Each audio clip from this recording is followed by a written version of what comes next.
मुंगी बघितली? मुंगी मुंगी मुंगी केवढीशी, तिचं डोकं केवढंस, डोक्यातला मेंदू केवढासा, तरी पण त्या मुंगीला बरोबर कळतं कुठल्या गावातल्या कितव्या आळीतल्या कितव्या घरातल्या कितव्या खोलीतल्या कितव्या कपाटावरच्या कितव्या फळीवर किती नंबरचा साखरेचा डबा आहे. सांगावं लागत नाही, रस्ता दाखवावा लागत नाही. कणभर मुंगी मनभर साखर करते. आणि जर एवढीशी मुंगी आपल्या ध्येयापर्यंत पोहोचत असेल तर आम्हाला अडचण तरी काय आहे? एखादी मुंगी कुठे निघाली असेल तर तिच्या वाट्यात अडथळा म्हणून तुम्ही एखादी काठी टाका. अडथळा आला म्हणून मुंगी वाट बदलत नाही, माघारी तर अजिबात फिरत नाही. ती सरळ त्या काठीवर स्वार होते, पुढे निघून जाते, पण माघार घेत नाही.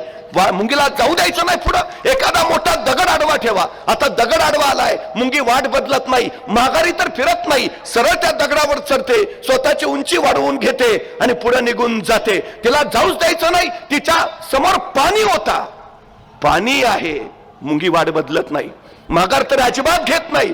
ती सरळ पाण्याला वळसा घालते आणि पुढे निघून जाते. अरे एवढीशी मुंगी जर माघार घेत नाही तर आम्ही माघार का घ्यावी?